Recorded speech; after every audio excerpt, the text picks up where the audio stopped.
Jumpa lagi bersama dengan saya Kak Ele. Kita hari ini ada di acara Sekolah Minggu di Rumah Aja.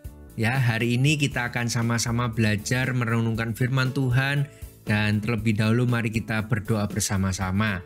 Ya, lipat tangan, tutup mata, mari kita berdoa.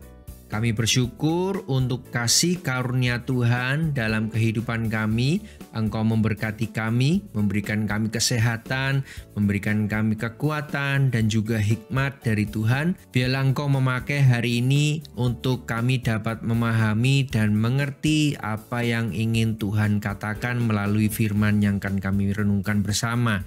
Terima kasih Tuhan, terima kasih. Berkati Kak Ele yang sudah dipercaya untuk memberitakan kebenaran firman Tuhan. Pakai hamba-Mu supaya dapat menjadi berkat buat adik-adik semua. Terima kasih Tuhan, terima kasih. Hanya di dalam nama Tuhan Yesus Kristus, Juru Selamat kami yang hidup, kami sudah berdoa. Haleluya. Amin.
Ya adik-adik, kita akan masuk ke firman Tuhan.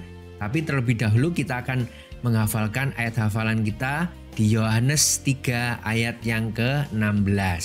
Ya, Yohanes 3 ayat yang ke-16. Karena begitu besar kasih Allah akan dunia ini sehingga ia mengaruniakan anaknya yang tunggal supaya setiap orang yang percaya kepadanya tidak binasa melainkan beroleh hidup yang kekal.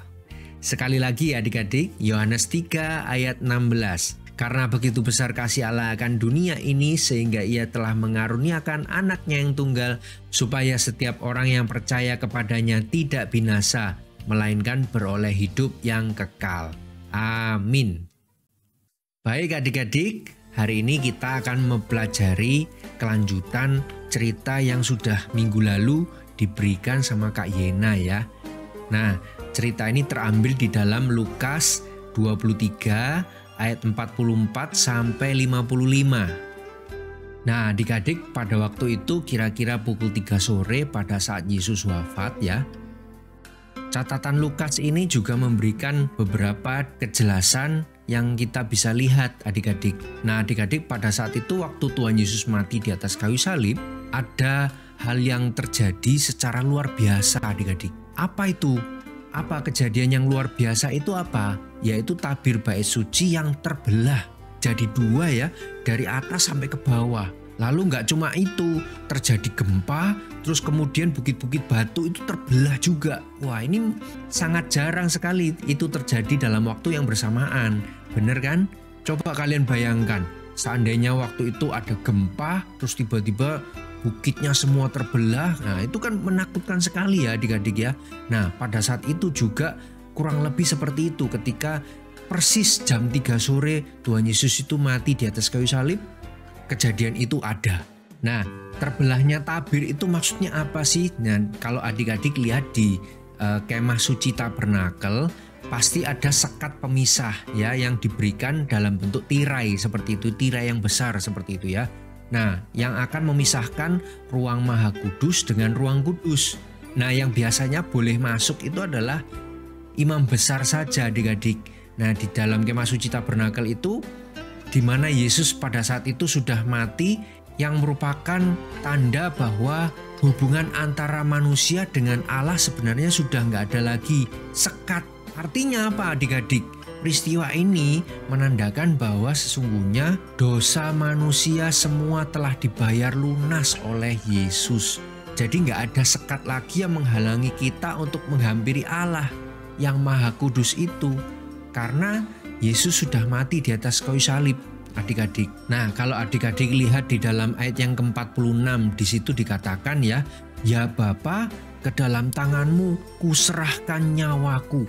Berarti memang ini ada koneksi secara khusus, secara langsung sama Bapa di surga, antara Yesus dengan Bapa di surga adik-adik. Nah, dia menyerahkan seluruh nyawanya kepada Bapa. Karena Bapa yang mengutuskan, Bapa yang mengutus Yesus masuk ke dalam dunia untuk menebus, dan Yesus ngomong itu kepada Bapa, kuserahkan nyawaku sepenuhnya. Nah, itu adik-adik ya, ini menandakan bahwa Yesus itu taat sepenuhnya kepada Bapa yang mengutus dia. Nah adik-adik, kalau minggu lalu Kak Yena memberikan pesan kepada kita semua bahwa kita ini jadi orang yang percaya itu harus taat. Kita pun juga harus taat sampai kapanpun, sampai Tuhan Yesus panggil kita. Selama kita ada di dunia ini, kita masih perlu harus taat kepada Bapa. Nah terus kemudian pada saat Yesus disalibkan itu kan, dia setelah ngomong kepada Bapa, kuserahkan nyawaku.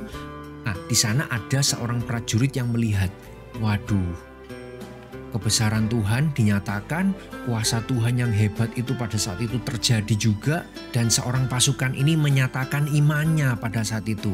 Nah ada di dalam ayat 47 adik-adik, coba kita lihat itu di sana. Dia berkata, sungguh orang ini adalah orang benar. Wah luar biasa ya adik-adik, berarti memang ini kelihatan sekali bahwa Yesus adalah Allah. Yesus adalah Tuhan yang memberikan kita kehidupan. Ini menunjukkan bahwa Yesus juga adalah orang benar, yang patut disembah, yang layak disembah, yang harus kita dipuji-puji karena ia tidak bersalah adik-adik, karena ia nggak bersalah. Bayangkan kalau misalnya kalian ini di sekolah ya, dihukum sama gurunya tanpa sebab, tanpa apapun, tanpa kesalahan apapun. Misalnya kalian tiba-tiba dihukum sama guru, kira-kira kalian akan marah apa enggak? Marah kan? Tetapi pada saat itu Yesus nggak marah karena dia adalah Allah yang mampu mengendalikan kemarahannya. Nah kan beda sama kita ini orang-orang yang punya emosional tinggi ya, yang suka marah. Hayo adik-adik yang di rumah sukanya marah-marah, sekarang bertobat ya, minta ampun sama Tuhan, minta ampun sama orang tua, minta ampun sama gurunya. Kalau kalian memang masih suka marah-marah, kalian bilang sama mereka, aku mau bertobat, aku gak mau marah-marah lagi ya. Sekali lagi, dalam Lukas ini menegaskan bahwa Yesus ini adalah orang yang benar adik-adik. Dia gak bersalah tapi harus disalib untuk menebus dosa-dosa manusia. Lalu setelah Yesus disalib, tentu saja Yesus dikuburkan adik-adik ya. Namanya orang yang sudah meninggal, namanya orang yang sudah mati, secara fisik dia akan dikuburkan. Yang tercatat di dalam ayat 49 itu cuma perempuan-perempuan yang mengikuti Yesus dari Galilea. Karena mereka juga melihat itu semua terjadi. Dan kalau kita lihat di dalam ayat yang ke-55, para perempuan ini pun juga ikut menguburkan Yesus adik-adik. Tetapi ada yang menarik ya. Di dalam ayat yang ke-50-nya kita bisa melihat bahwa ada Yusuf dari Arimatea. Nah, Arimatea ini adalah kota kecil yang terletak di daerah berbukit yang bernama Efraim. Di dalam Matius 27 ayat yang ke-57, Yusuf Arimatea ini adalah seorang yang kaya. Ya, dikatakan di situ bahwa Yusuf dari Arimatea ini merupakan orang yang kaya. Nah, Yusuf dari Arimatea ini ikut menguburkan Tuhan Yesus ternyata adik-adik. Dia adalah seorang mahkamah agama yang cukup terpandang adik-adik ya. Nah, pada saat dia menguburkan Tuhan Yesus itu, sebenarnya dia sedang mempertaruhkan jabatannya itu adik-adik. Nah, kalau kita mau lihat ya adik-adik, Yusuf dari Arimatea ini adalah seorang yang baru saja mengikut Yesus adik-adik. Kalau dibanding sama lamanya para murid mengikut Yesus, mungkin Yusuf Arimatea ini ya bisa dikatakan dia baru kenal ujungnya saja ya adik-adik, karena belum tahu Yesus secara mendalam seperti itu. Sekalipun demikian, tapi Yusuf dari Arimatea ini punya itikat yang sangat baik ya. Inisiatifnya baik sekali adik-adik ya. Karena dia nggak mau Yesus itu digeletakkan begitu saja, mati di luar sana, tapi justru dia menguburkan Yesus di tempat yang layak, di tempat yang seharusnya. Yusuf dari Arimatea ini menunjukkan kasihnya kepada Yesus dengan berbuat demikian. Untungnya adik-adik ya, jadi ketika Yesus dikuburkan oleh Yusuf dari Arimatea ini bersama dengan perempuan-perempuan yang tadi mengikut dia, Yusuf menyelesaikan semuanya itu sebelum hari Sabat. Karena pada saat Yesus mati di atas kayu salib itu, hari itu mendekati hari Sabat adik. Karena hari Sabat orang nggak boleh kerja, orang nggak boleh melakukan suatu kegiatan apapun, orang nggak boleh ini itu dan lain sebagainya ya. Bagi orang yang melakukan pekerjaan di hari Sabat, mereka akan dihukum adik-adik. Nah sekarang adik-adik, Kaile mau tanya nih, adik-adik mungkin bisa membayangkan kalau misalnya kalau nanti papa mama sudah tua, ayah ibu sudah tua, terus kemudian mereka sudah memelihara kita dengan baik sampai kita menjadi dewasa, punya kerjaan, bisa kuliah, bisa sekolah yang baik seperti itu. Nah terus kemudian satu saat mereka tiba-tiba sakit atau mungkin meninggal seperti itu, pasti kita akan merasakan kesedihan ya. Pasti kita akan merasakan kehilangan. Mereka yang sudah sangat baik bagi kita, mereka sudah memperhatikan kita luar biasa, sudah memperhatikan kita sampai kita dewasa ini, kita tentu saja pasti akan sedih. Ya adik-adik, yang kalian perlu tahu, yang kalian perlu pahami adalah kematian Tuhan Yesus itu adalah satu-satunya jalan bagi kita untuk kita dapat memperoleh kehidupan yang kekal Satu-satunya cara yang kita bisa lakukan sebagai orang percaya adalah kita meyakini bahwa keselamatan itu hanya dari Tuhan, hanya dari Yesus Kristus yang sudah mati buat kita, memberikan hidup yang baru, sehingga kita bisa diselamatkan. Selamat dari apa? Selamat dari dosa, selamat dari jurang maut. Kita nggak jadi mati di kehidupan yang kekal, tapi justru kita diberikan hidup yang kekal. Kehidupan ya, bukan mati untuk sesuatu yang abadi, enggak, tapi kita diberikan kehidupan yang kekal. Jadi kematian Kristus itu sangat berarti buat kita adik-adik ya. Kita sebagai orang percaya harus tetap percaya bahwa Yesus satu-satunya jalan bagi orang benar. Bahwa Yesus satu-satunya jalan keselamatan bagi kita semua. Oleh karena itu mari kita bersyukur karena Tuhan sudah memberkati kita, karena Tuhan juga sudah memberikan kita kehidupan, sehingga seharusnya kita ini semakin percaya, semakin teguh iman kita, semakin kuat di dalam Tuhan ya. Jangan sampai kita lepas dari Tuhan. Adik-adik, kita mau melihat cerita seorang anak yang begitu gigih mencapai cita-citanya dan taat pada orang tuanya, cinta pada orang tuanya, tidak egois, mementingkan diri sendiri, tetapi tetap tercapai cita-citanya dengan tetap mengasihi ibunya.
tertulis di dalam Matius 19 ayat 19. Hormatilah ayahmu dan ibumu, dan kasihilah sesamamu manusia seperti dirimu sendiri. Puji Tuhan adik-adik, firman Tuhan sampai di sini dulu. Mari kita berdoa. Terima kasih Tuhan Yesus, kami sangat bersyukur karena Engkau baik. Engkau memberikan kekuatan, memberikan kami hikmat supaya kami dapat mengerti sekali lagi bahwa keselamatan hanya dari Tuhan saja. Kami ingin selalu hidup berpadanan dengan firman Tuhan, ingin selalu setia melakukan firman Tuhan, selalu taat melakukan firman Tuhan. Dimanapun kami berada, kami tetap menjadi pribadi yang menyenangkan Tuhan. Terima kasih ya Tuhan, terima kasih. Kami menyerahkan hidup kami seluruhnya ke dalam tangan Tuhan. Engkau memberkati kami satu persatu, memberkati gereja Tuhan, memberkati orang tua kami, memberkati pendeta kami, memberkati guru sekolah minggu yang ada, supaya semuanya menyenangkan nama Tuhan. Hanya di dalam nama Tuhan Yesus Kristus, Juru Selamat kami yang hidup, kami berdoa dan bersyukur. Kita semua yang percaya katakan, amin. Tuhan memberkati adik-adik semua.